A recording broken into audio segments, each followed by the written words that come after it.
Single attach at complete finish upon turnover dito sa General Trias at napakalapit sa pinakamalaking SM dito sa Cavite.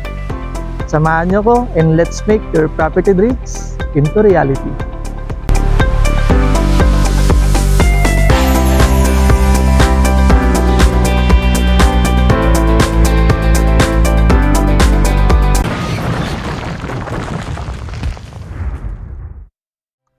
Welcome sa Lanela Heights. Yung papakita po natin ngayon na house and lot is si Chelsea. Siya po ay single attached, complete finish upon turnover. Kita po natin with parking lot. At napakaganda po ng location ito. Kasi walking distance lang po, makakarating ka na sa ginagawang SM General Trias at napaka-accessible ng location niya. Nakita po natin dito, yan, yung pinakang turnover po ng bahay niya. Isa po sa nagustuhan ko dito, is meron siyang balcony. Yan. Meron po siyang lot area na 66 square meter at floor area na 49 square meter. Provision for 2 bedrooms, 1 toilet and bath, 1 kitchen. Kaya sabi ko na may balcony na po siya. Gawin natin dito sa harap, yan, ito po yung pinakang turnover ng bahay niya. Dito na po yung deliverable kapag nasa inyo na po yung bahay. Ito po natin dito yung pwede po siyang may garden dito. Yung garden, dito naman po yung parking space.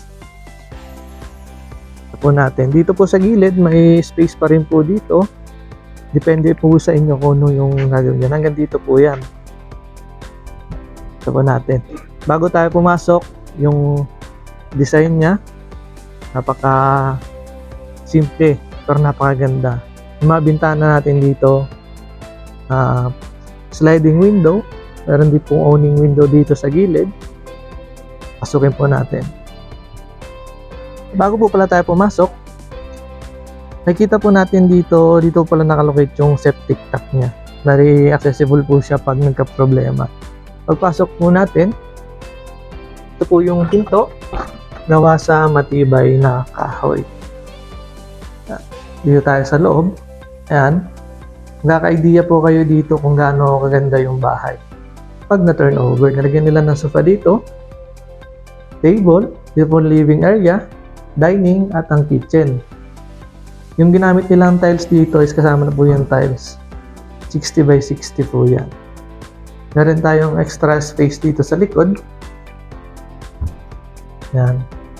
For future expansion, pwede po yan. Yung pinto po natin dito, kahoy. Dito po sa countertop natin, may naka-tiles na po. Stainless steel din. Yung sink, included na rin po yung mga cabinet sa baba. Ito natin dito. Yung mga electrical na rin po yan. Electrical outlet. Dito po sa CR, yung pinto natin, PVC. Naka-tiles na din, complete na rin po yan. Gagamitin na lang at may ceiling na rin po yan. Gaya po nang nasabi ko, si Chelsea model po is provision for 2 bedrooms. Bago tayo umakyat, nakita po natin kung ano ganda yung hagdan dito.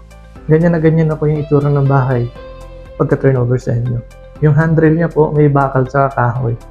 At yung step niya po, concrete cement po yan na nilagyan ng PVC. Jacket po tayo.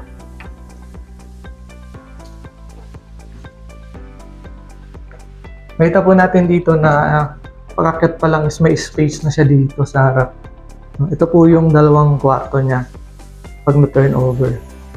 Yan po mga partition niya, included na rin po yan. Pinto, ceiling, lahat na po yan.